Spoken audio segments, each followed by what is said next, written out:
Hey there everybody and welcome back. For those of you that are interested in using Appgyver to make some kind of a tic-tac-toe game similar to this, which I'll show a demo of shortly, stay tuned, I'm covering the basics in today's video. Now before we get started, don't forget to like and subscribe and check out the channel for new content.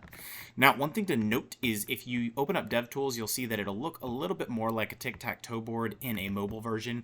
You can edit the interface yourself, but again, just walking through the basics. And another thing to note is you actually could set this up to work using Firebase so that you could allow people to play over the internet. I'm not doing that in the video, but I'll give a high-level overview. So what we'll do, we'll go ahead and refresh the page just to allow everything to reset. The way that this will work is you will select a player, and then you will go ahead and select a space. Then you choose the next player, and you basically repeat the process until someone wins. Now, again, that's really all that there is to this game. The selectors in this don't do anything. I am actually keeping these from a previous video, making a slider notification bar, but you can check out the Appgyver playlist tutorial or the Appgyver playlist on my channel and learn more about this and more Appgyver features and functionality. So let's go ahead and jump straight in. So we have the interface here. Now what I'm going to do is I'm going to scroll down a bit and I'm going to show you the basics of how I built this, and then we'll go through the actual build out together. So first things first, you'll see that we have 3 rows, a gap, some text, and then another row. So what we're going to do is we're going to scroll down and we are going to start building from this container down.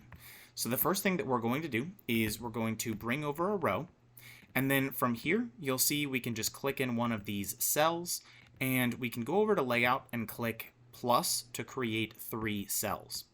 From here, what we're going to do is we are going to bring over a button and repeat this process for each of these cells. Now, when you have these buttons over here, what we're going to then do is change the actual cell itself.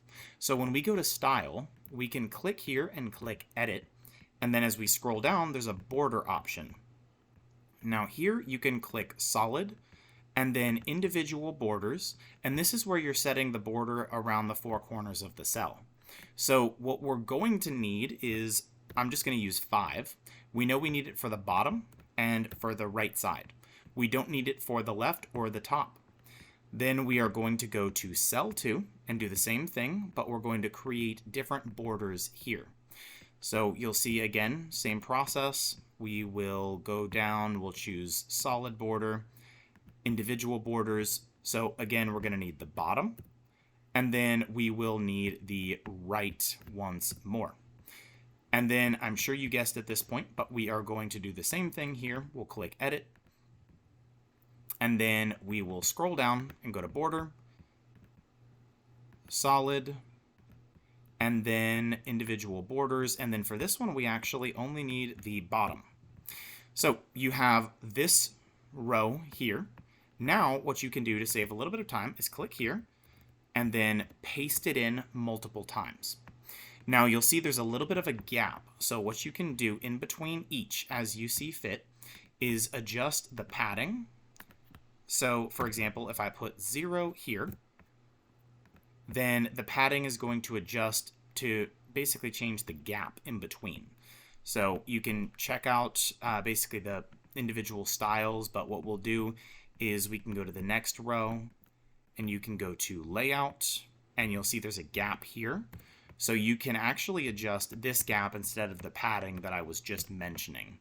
So we will go ahead and adjust that, and then you can go back to the previous that we actually just changed. So again, you can edit style properties, but that was the incorrect gap here. So we can leave this one if you want. You can set it to 0. So that's really all that there is to it. Only other thing to note is you're going to want to remove the bottom border from all of these cells at the very bottom, which will give you a look similar to this. Now, what I will go ahead and do, now that you have this, is we will go ahead and delete these rows because we have effectively built this already. The next thing you can do is you can build your player selector. So there are typically only going to be 2 players in tic-tac-toe. So you could just drop over a row, put a button for X, a button for O, and that's basically the interface itself. Now on mine, you'll see I have the navigation and I have my home page. You don't need that since it's just a single page app unless you feel like you need it. And then what we will do, last thing to note, is I've just called the home page tic-tac-toe with the headers on, which gives it this text up here. So that's really all that there is to that. Now let's go ahead and build out the logic. So you're going to need 10 app variables. I've called the first 9 button 1 through button 9. They are all text. Then I have one called player selection, which I have set to number, and the initial value is set to 1, although you may want to set it to 0. Now we will go ahead and click save. Now here's where it gets relatively easy, depending on how complex you want this app to be. So first up, we're going to set up the player selector. So we'll click X, and all we're going to do is drag over set app variable, and we are going to select the variable player selection, and we're going to assign it to 1. For O, we're going to copy that same exact process, but we're going to assign it to 2. Basically, what this is going to do is say, okay, are we X, are we O? And then that's how we're going to determine the value to set each of these. So for button 1, I will show the logic here, which is actually pretty simple. So we have an if condition, which you can find over on this left-hand side near the bottom, and drag it over. Then you can click in the formula box, click formula, or you can click in that little button where yours will have whatever the default is. And we're going to type this out, and I'm going to show you a shortcut for this. So if you type in app, you'll see app vars, which stands for app variables, pops up, and you can find player selection and double click it. Then you can click space equals equals space 1. And this is basically checking if the player selector is X. And if this is true, which is this top node here, you're going to set app variable. So we're going to drag over set app variable, which is in this left-hand menu, and you'll see we have quite a few different options, but it's going to be near the top right here. You'll drag it over. We're going to set the variable name button 1, and we're going to assign the value X. And you can just click here, choose your app variable button 1, and assign it X, which you can type right here. Then we are going to copy this if condition and make it the exact same as the previous, but instead it's going to be 2 instead of 1, which is the check to see if we have O selected. Then we're going to copy what we did here exactly, but instead of X, it's going to be O. So hopefully this makes sense. Very, very simple. The idea is your player selector is always going to be the same. They either selected X or they selected O. Then the if condition will be player selection as 1 or player selection 2, and then X or O. Now, what we're going to do is we are going to copy this, so you can highlight all of this and hit Control C and go to button 2. And I'm just going to paste it down here just to show you, and then you can basically paste it. I will delete this because you'll see exactly what we've done. The only thing that you're going to change is instead of button 1, you're going to change this to button 2. And here, you're going to change it to button 2. The logic is the exact same. And as I scroll through each button, you'll see it is identical. You just change it to button 3, 4, 5, 6, etc.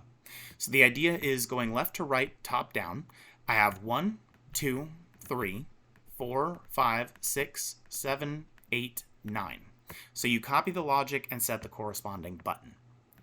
Now, the last thing that we're going to do is set the actual logic for the buttons. So for button 1, you'll see for this label, I've clicked right here, data and variables, app variable, button 1, save.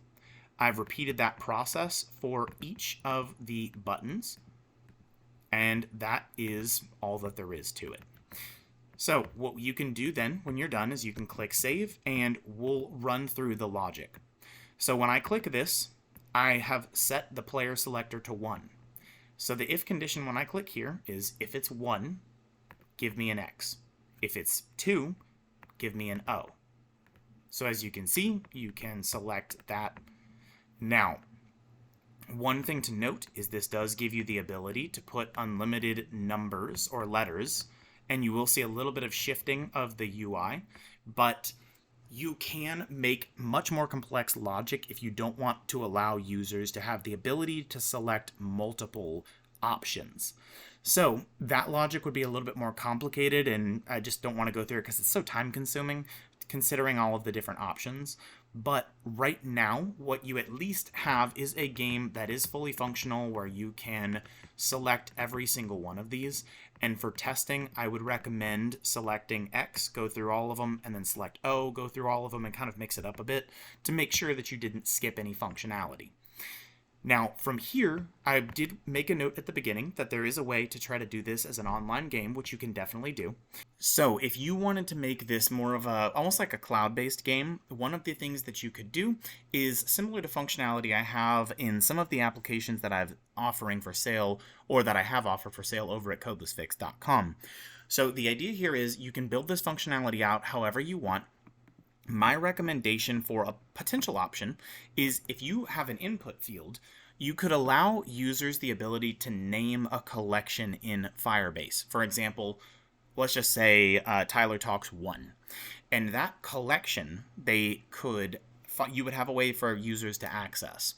So for example, if they use this label or this field to name it Tyler Talks 1, then down here, this could be the current selection, which they type in this, which allows them to access the current game.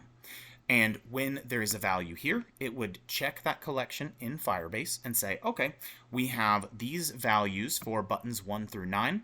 Go ahead and populate this table. And it would do a GET request and populate these values. And then you could just check regularly and post new values.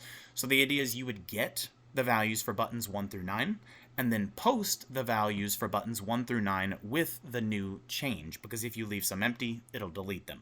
So you would get all of them, post all of them with the new change, and then continue forward.